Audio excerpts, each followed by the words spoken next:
Hello guys, Assalamu alaikum. I hope you all are well and enjoying learning site. Welcome to learning site. Today our topic is the monk, the fifth character in the prologue to the Canterbury Tales by Geoffrey Chaucer. आज का जो हमारा topic है ये उसी category से है जिस कैटेगरी से प्रायरस हैं, यानी ही is also a clergy man. Monk जो है एक रिलीजियस आदमी है, रिलीजियस मैन है जो कि रिटायर है अपनी रिलीजियस लाइफ से और वर्ल्डली लाइफ में इंडल्ज है लाइक प्रायरस। बट इसकी जो प्रायोरिटीज हैं वो थोड़ी डिफरेंट हैं नन से, जो प्रायरस है। अब हम देखते हैं कि the first group of Christian monks originated in northern Egypt early in the 4th century। जनाब ये भी मोस्ट इम्पोर्टेंट कैरेक्टर है prologue to the Canterbury Tales में चौसर का, क्योंकि he is also the representative of religious condition, यानी church की जो कंडीशन थी, रिलीजन की जो उस टाइम पीरियड में कंडीशन थी, वो इन हजरात की वजह से थी। जैसा कि आज का जो हमारा मज़हब है वो मौलवी और पादरी हजरात के हाथों में है, तो इसी तरह से मोंक भी उस टाइम पीरियड को रिप्रेजेंट कर रहे हैं कि चर्च की कंडीशन क्या थी। अब फर्स्ट टाइम जिन स्टूडेंट्स ने कहा है कि हम समरी एनालिसिस किस तरह से बनाएं और किस तरह से प्रिपेयर करें, तो उनके लिए मैं ये स्टार्ट में एक छोटा सा समरी एनालिसिस देती हूँ ताकि उनके लिए आसानी हो जाए समझने में। जो अक्सर बीएस के स्टूडेंट हैं जो इसको लिटरेचर से रिलेटेड हैं, इंग्लिश लिटरेचर से, उनके लिए ये मोस्ट इम्पॉर्टेंट है। बीएस के स्टूडेंट्स लाजमी जो है इसको ध्यान से सुने एंड तक, और लास्ट में जाकर एनालिसिस बनाने के लिए मैं आपको मोस्ट इम्पॉर्टेंट लाइंस बना बताऊंगी, इसलिए वीडियो को एंड तक देखिएगा और ध्यान से सुनिएगा। तो जनाब ये जो है, अब ये स्टार्ट में इसका एक इंट्रोडक्शन है कि फर्स्ट टाइम क्रिश्चियनिटी में फर्स्ट ग्रुप ओरिजिनेट किया गया था नॉर्दर्न इजिप्ट यानी मिस्र, early in the 4th century। जो चौथी सदी है उसके स्टार्ट में नॉर्दर्न इजिप्ट में मोंक का जो क्रिश्चियन मोंक्स का जो एक फर्स्ट ग्रुप था वो ओरिजिनेट किया गया था। और the members lived by themselves, जो मेंबर्स थे इसके वो खुद ही अपने बलबूते पर जीते थे, but met at fixed times for worship. वो किसी एक स्पेसिफिक टाइम पर जो है वर्शिप के लिए इकट्ठे हुआ करते थे। कहाँ पर? अपने मोनार्क में, जहाँ पर मोनास्ट्री थी उनकी, कि इनको एक स्पेसिफिक टाइम पीरियड में इकट्ठे होना था और वहाँ पर इकट्ठे होकर इबादत किया करते थे। ये मोंक्स का जो है काम था उस टाइम पीरियड में, जब 4th century में इनका फर्स्ट ग्रुप ओरिजिनेट किया गया था क्रिश्चियनिटी में। तो आगे जनाब, और इनका क्या काम था, इबादत में ये क्या क्या करते थे, उस चीज़ को हम देख लेते हैं। दे स्टडीड द स्क्रिप्चर, स्क्रिप्चर यानी कि जो इनका इनकी जो बुक है क्रिश्चियनिटी की बाइबल, उसको पढ़ा करते थे। Prayed and thought of God. Many orders of monks now exist specially in the Roman Catholic church. अब ये जो चीज़ें हैं ये किस मज़हब में हैं, इनके भी डिफरेंट जो आप कह सकते हैं कि क्रिश्चियनिटी में जैसे हमारे मुख्तलिफ फ़िरके हैं, इसी तरह रोमन कैथोलिक चर्च जो है इनका एक फ़िरका बन चुका है अलग से। All the monasteries of one order follow an identical rule of life. एक स्पेसिफिक रूल ऑफ लाइफ जो है ये इबादत गुजारी में अडॉप्ट करते हैं, उस पर जो है उसको फॉलो करते हैं और उसी पर अमल करते हैं। In any such order, the monks take vows of poverty, chastity and obedience।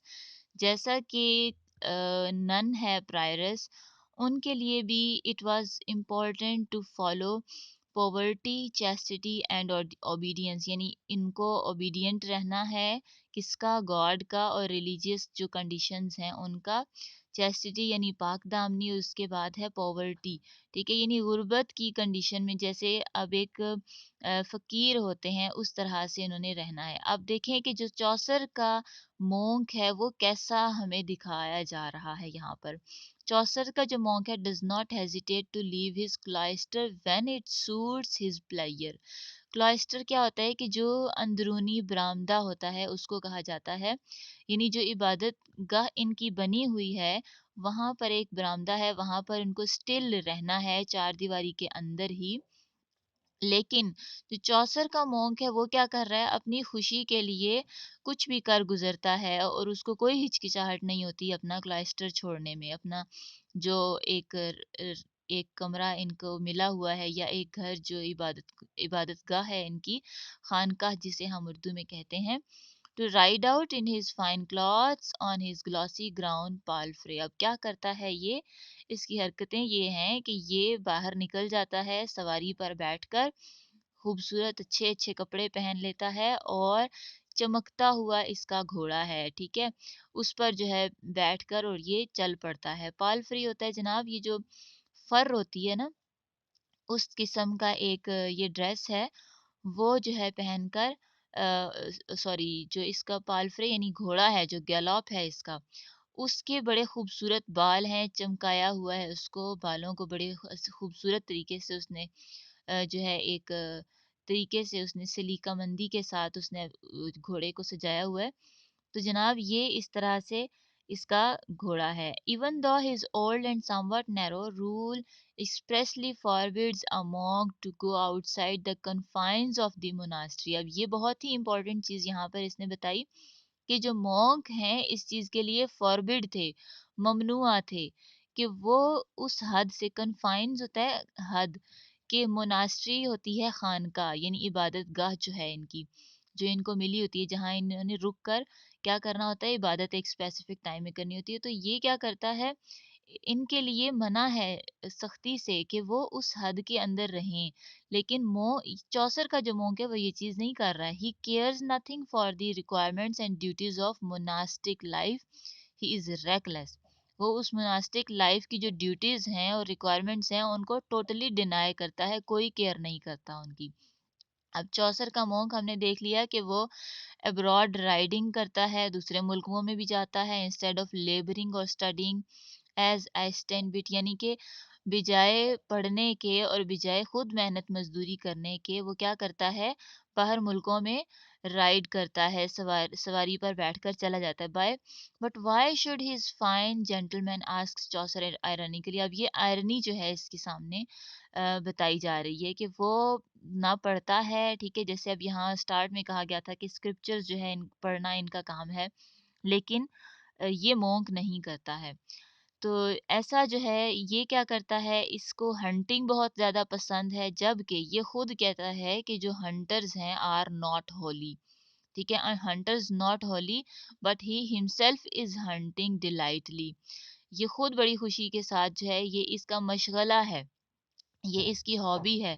अब एंड में जाके हमें पता चलता है कि डैन पायर्स जो है इसका नाम है इस मोंक का, ये बड़ा ही हैंडसम है और क्या करता है कि कंप्लीट जो है हंटर है, दूर दूर जगहों पर जाकर हंटिंग करता होता है।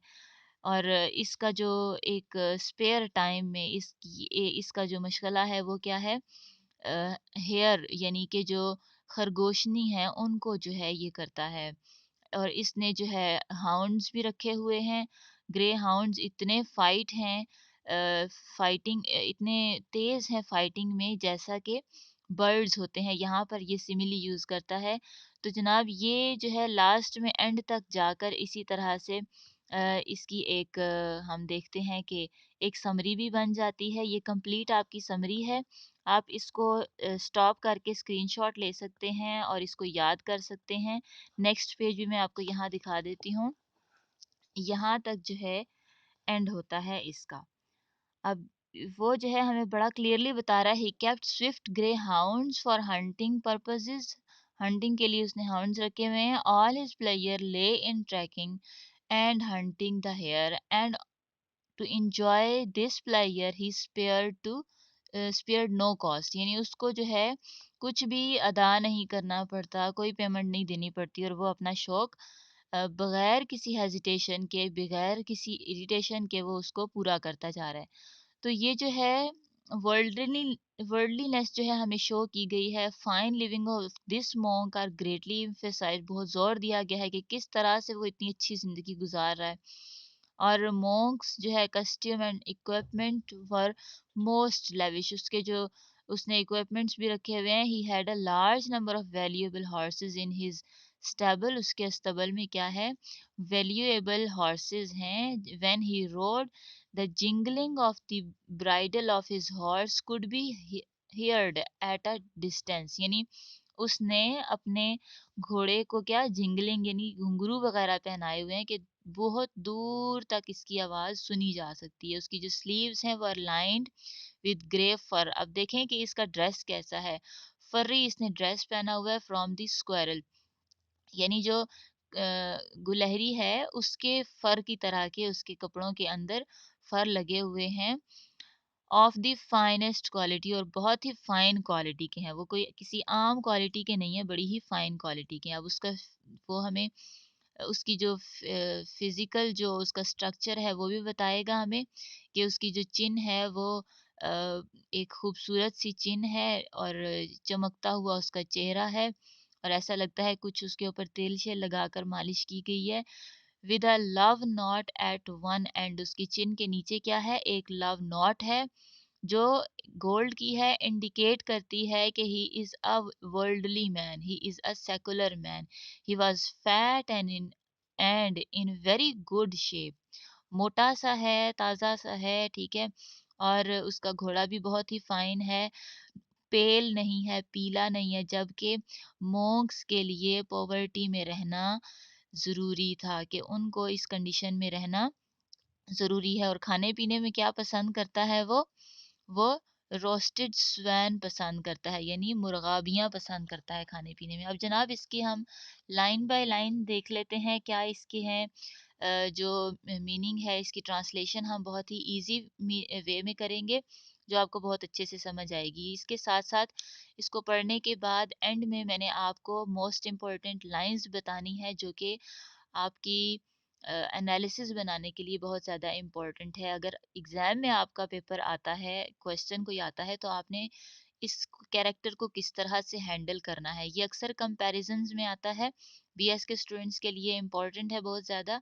तो लास्ट जो हमने प्रायरस पढ़ा था उसकी ये स्टार्ट में 2 लाइन्स रह गई थी, स्किप हो गई थी। तो इनको पहले हम देख लेते हैं। Another nun with her head hire उसने की हुई थी क्या चीज, नन, उस नन ने हायर की हुई थी मजीद नन, ठीक है, अपनी खिदमत गुजारी के लिए। 164 लाइन में हम देखते हैं that was her chaplain and priests there, three sorry. अब ये क्या बता रहे हैं हमें कि इसकी जो चैपलिन थी यानी सेक्रेटरी हम चैपलिन को बोलते हैं, और 3 मजीद एडिशनल प्रीस्ट भी थी इसके साथ, ठीक है। अब नेक्स्ट हम मोंक को स्टार्ट करते हैं, वो हमें बता रहा है कि the monk there was a fair for the mastery, mastery mean mastery, यानी कि एक मास्टर फेयर जो है मोंक भी है हमारे पास। मोंक जो होते हैं ये मोंक जो है मास्टर है बाकी रिलीजियस पीपल में। एन आउटराइडर, एन आउटराइडरी दैट लव्ड विनरी, तो इसको क्या पसंद है, हंटिंग पसंद है, आउट राइड करता है और बहुत ही फास्ट राइडिंग करता है। विनरी होता है हंटिंग करना, ठीक है। ये लव करता है किसको, हंटिंग को। A manly man to been an abbot able, अब ये जो है एबॉट कहते हैं कि जो सरदार होता है, जो बड़ा होता है, ठीक है। मोंक्स में जो हेड होता है, तो ये जो मोंक है ये हेड है दूसरे मोंक्स का। Full many a dainty whose head he in stable, और उसके पास क्या है, बड़े ही खूबसूरत गैलोपिंग हॉर्सेस हैं स्टेबल के अंदर, इसके अस्तबल के अंदर क्या है, बहुत ही आला शानदार नस्ल के क्या है, घोड़े हैं। एंड व्हेन ही रूड, और जब वो राइडिंग करता है, मैन माइट हिज ब्राइडल हियरी, और उसकी जो ब्राइडल यानी कि किस चीज की बात करें, जो उसके पाँव में घुंघरू हैं, जिंगलिंग की जो हमने बात की थी, वो जो है सुने जा सकते हैं। जिंगलिंग इन अ विस्लिंग विंड और ऑल्स क्लियरी, और उसकी जो उनकी जो आवाजें हैं वो क्लियरली सुनी जा सकती हैं at a distance. And eke as loud as doth the chapel bell, और इतना ऊंचा है, यहाँ पर उसने सिमिली यूज की है, एज लाउड एज डूथ्स दी चैपल बिली। बिली है बेल, यानी चैपल किसे कहते हैं जहाँ पर इन ये जो मोंक को मोनास्ट्री दी गई है, जो खानका है, चैपल यानी खानका की बात हो रही है यहाँ पर। इतनी ऊंची सुनी जा सकती है जैसे कि चर्च के ऊपर जो बेल लगी होती है उसकी आवाज होती है, इतनी दूर दूर तक वो सुनाई जाती है, सुनी जा सकती है। इसी तरह इसके हॉर्सेस की जो जिंगलिंग्स हैं उनकी आवाज क्लियरली दूर दूर तक सुनी जा सकती है। नेक्स्ट लाइन में देखते हैं, द रूल ऑफ सेंट म्योरी और ऑफ सेंट बेनेट। अब ये जो है रूल्स किसके फॉलो इन्होंने करने हैं, सॉरी एक लाइन मिस हो गई, there as this lord was keeper of the cell, यानी सेल कहते हैं घर को जहाँ पर ये खानकाह की ही बात हो रही है। अगेन वही वर्ड्स डिफरेंट है लेकिन यहाँ पर मीनिंग सेम आ रहा है कि ये जो है केयर टेकर है, केयर टेकर लॉर्ड है किसका, मोनास्टिक सेल का। ठीक है, जो खानका है उसका क्या है, ये केयर टेकर है, कीपर है। द रूल ऑफ सेंट मोरे और ऑफ सेंट बेनेट, के जहाँ पर रूल्स किसके फॉलो होते हैं, दोनों सेंट मॉरिस के और सेंट बेनेडिक्ट के जो रूल्स हैं वो फॉलो होते हैं। सेंट यानी जो इनके बड़े पादरी हैं। By cause that it was old and somdel strait, जबकि ये बहुत ही पुराने और स्ट्रिक्ट हैं। ये खुद जो है, जो मॉन्क है, ये खुद हमें बताता है, खुद बड़े अच्छे यानी स्ट्रेट फॉरवर्डली हमें ये बात बताता है कि इनके जो रूल्स हैं इन दोनों सेंट्स के ओल्ड और स्ट्रिक्ट हैं बहुत ज्यादा, जबकि ये खुद फॉलो नहीं कर रहा। This ilke monk leet olde things pace. अब वो कहता है कि जो ये जो ओल्ड थिंग्स हैं, मॉन्क कहता है कि ओल्ड थिंग्स को जो है ये आहिस्ता आहिस्ता छोड़ता जा रहा है। And fall he yaf and held after the new old world the space, और जिस तरह से दुनिया में एक फैशन है उसको जो है वो फॉलो कर रहा है। ठीक है, he yaf nat of that text a pulled hen, F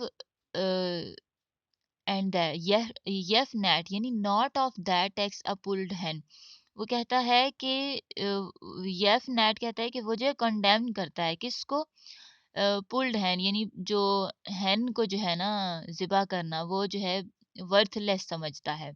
अब इसके अपने हरकतें क्या है, ही himself is a Hunter that Seth that hunters ban net Holi man, कहता है कि हंटर्स जो है वो होली मैन नहीं है। तो दैट सेथ है, ही सेज, ठीक है, वो खुद कहता है, he says that hunters are not holy man. Been का मीनिंग यहाँ पर आर है, नेट है नॉट, ने दैट अ मोंग, और ये जो मोंग है, ने मीन और, व्हेन ही इज रेचलेस, रेचलेस यानी क्लाइस्टरलेस है ये। क्लाइस्टरलेस की क्या बात हो रही है यहाँ पर कि ये क्लाइस्टर आपको बताया था, बरामदे, अंदरूनी बरामदे को कहते हैं जहाँ पर अंदर बैठकर खानकाह के अंदर ये इबादत किया करते हैं। तो ये खुद जो है ये क्लाइस्टरलेस यानी रेचलेस क्या है, खुद जो है बाहर घूमता फिरता है, इसकी यहाँ पर ये बात हो रही है। अब यहाँ पर नेक्स्ट लाइन में is linked likened till a fish that is waterless, यानी वो कहता है कि वो बाहर इस तरह घूमता फिरता है जैसा कि एक मछली बगैर पानी के, इस तरह से यहाँ पर सिमिली यूज हुई है। लाइकन्ड, ये देखिए लाइक की बात हुई है, एज और लाइक ये सिमिली यूज होती का जो है एक इसने टेक्निक यूज की है। Resembles a fish that is waterless, एक फिश की तरह है जो कि पानी के बगैर मर जाएगी, यानी ये बाहर ना घूमे फिरेगा तो ये मर जाएगा इसके बगैर। This is to say that, कि ये सेन मीन से, that is to say a monk out of his cloister, कि जो मोंक जो है इस तरह से बाहर घूमता फिरता है। But thilke text held he not worth an oyster, वो कहता है कि ऐसी जो is held by such text even not worth an oyster, यानी किसी मोती, यानी मोती किस लिए कहा उसको, कि जो मज़हब है उनके हाथों में वो जो मज़हब है वो पादरियों के हाथों में है, तो ये एक मोतियों में से एक मोती है जिस जो कि ज़ाया हो रहा है। ठीक है? अपने आप को खुद ही ज़ाया कर रहा है, वर्थलेस है। And I said his opinion was good, लेकिन वो कहता है कि ये उन मोतियों में से है जिसकी ओपिनियन गुड होती है। ये किसने बात की है? जो चौसर है वो खुद कह रहा है कि and I said his opinion was good, वो कहते हैं कि इसकी ओपिनियन डिनाई नहीं की जा सकती, ओपिनियन इसकी ठीक होती है, अच्छी होती है। What should he study and make himself would, कि क्या चीज़ जो है चाहिए कि उसको पढ़नी चाहिए, एंड मेक हिमसेल्फ वुड, और अपने आप को जो है एक वुड, एक रिजेम्बलेंस दी गई है कि एक हार्ड, यानी he is so hard, himself would, वो जो है अपने आप को हार्ड बना रहा है। Upon a book in cloister always to pore, line 185 में वो कह रहा है he must not always study some book in his cloister, और वो जो है मजीद जो है कहता है कि मजीद जो है बुक्स पढ़ने की ज़रूरत नहीं है।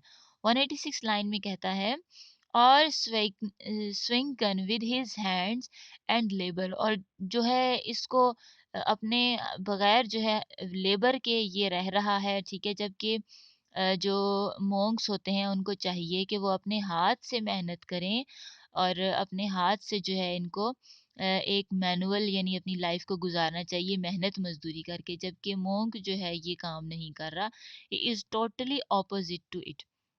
अब नेक्स्ट लाइन में हम देखते हैं एज एस्टेनबिट, कि इसको सेंट ऑगस्टिन जो हैं उनको पढ़ना चाहिए।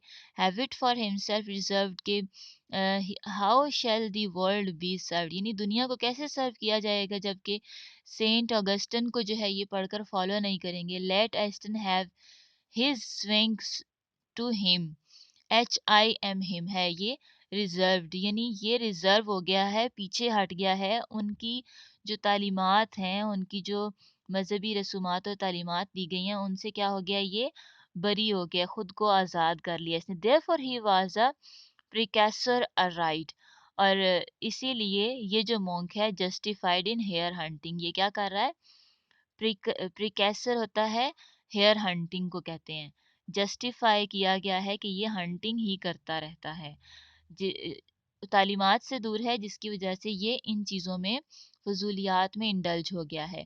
Grey hounds he had a as swift as fowl in flight, fowl होता है कोई छोटा सा परिंदा, अब छोटे छोटे जो परिंदे होते हैं यहाँ पर सिमिली यूज हुई है, एज स्विफ्ट एज फाउल, ठीक है। उसके जो ग्रे हाउंड्स होते हैं, जो शिकारी कुत्ते होते हैं ग्रे कलर के उसने रखे हुए हैं, और उसके पास हैं और इतने फास्ट हैं जैसा जैसा कि फाउल यानी छोटे परिंदे स्विफ्ट होते हैं, तेज होते हैं, बहुत ही फास्ट होते हैं, किसमें, फ्लाइट में, यानी उड़ जाने में जितना वो फास्ट होते हैं इतने फास्ट इसने हाउंड्स रखे हुए हैं। अब नेक्स्ट जनाब हम चलते हैं 191 लाइन पर। ये कहता है of pricking and of hunting for the hare, अब वो जो है क्या करता है, गैलॉप्स जो है हॉर्स प्रिकिंग करता है यानी उनके ऊपर राइडिंग करता है, हॉर्सेस रखे हुए हैं, and hunting a hare was all his lust. अब ये सारी चीज यहाँ पर आइडिया रन ऑन लाइन है, इस लाइन के अंदर जब आप एनालिसिस करते हैं तो वहाँ पर लास्ट में आप जब किसी इस लाइन को आप बेशक ले लें तो यहाँ पर इसकी आप एग्जांपल देंगे कि ये जो है रन ऑन लाइन यूज हुआ है यहाँ पर फॉर द हेयर। अब ये pricking and of hunting for the hare was all his lust, तो for no cost would he spare, अब ये टू लाइंस जो हैं आप एनालिसिस के लिए रख लेंगे, इनको याद करेंगे एग्जाम के अंदर, या आप जब असाइनमेंट बनाएंगे तो उसमें आप इसको यूज करेंगे, लिख कर आप बताएंगे कि जो चौसर का मॉन्क है वो कैसा प्रेजेंट हुआ है, इस चीज़ को डिफाइन करेंगे इसके अंदर कि galloping a horse and hunting a hare were what he loved most, ठीक है, वाज ऑल ही, ये जो है उसकी लस्ट है, ये लव करता है इन चीज़ों से, for no cost would he spare, और इस चीज़ के लिए वो कोई कॉस्ट जो है नहीं लगाता है, कोई कॉस्ट जो है वो स्पेंड नहीं करता। इस चीज़ को आप एज अ टेक्निक भी यूज़ करेंगे, यहाँ पर आइडिया रन ऑन लाइन है, यहाँ पर देखें for the hare was all his lust, ये जो है रन ऑन लाइन चल रहा है, और फिर इसके अलावा आप इसको मोंक को भी इसके साथ ही डिफाइन करेंगे इन लाइंस के थ्रू, पहले इन लाइंस को आप लिखेंगे और उसके बाद आपने क्या करना है, डिफाइन करना है अच्छे तरीके से मोंक को भी और चौसर के जो राइटिंग टेक्निक है इसको भी। नेक्स्ट लाइन में हम चलते हैं, 193 लाइन है, I seigh his sleeves purfiled at the hond. अब हॉन्ड यानी हैंड, परफिल्ड यानी के फुल हुई हुई हैं, ठीक है, ट्रिम्ड हैं। सही का मतलब है यहाँ पर सा, ठीक है, आयसा, ये कौन कह रहा है, आयसा यानी चौसर कह रहा है, स्लीव्स यानी उसकी जो स्लीव्स हैं, उसकी जो बाजुएं हैं, ठीक है, कपड़ों की जो बाजुएं हैं वो जो हैं फुल हैं, हैंड्स तक क्या है, फर, फर से जो है ना भरी हुई है, विद ग्रेज, ठीक है, ग्रे यानी ग्रे कलर की फर है, and that the finest of a law and, law and यानी लैंड, फाइनेस्ट यानी फाइनेस्ट, FINEST, फाइनेस्ट, जो कि जमीन, जो कि जहाँ पर ये रह रहे हैं वहां पर फाइनेस्ट जो फर अवेलेबल है वो इसके कपड़ों में बनी हुई है, लगी हुई है, ठीक है, यानी कि एक एक्सपेंसिव फन फर जो है वो इसने यूज की है अपने ड्रेसेस के लिए, बहुत ही फाइन ड्रेस। इससे हमें क्या पता चल रहा है, उसकी जो ड्रेसिंग है वो बहुत ही हाई क्वालिटी की है, जबकि monks have to live in poverty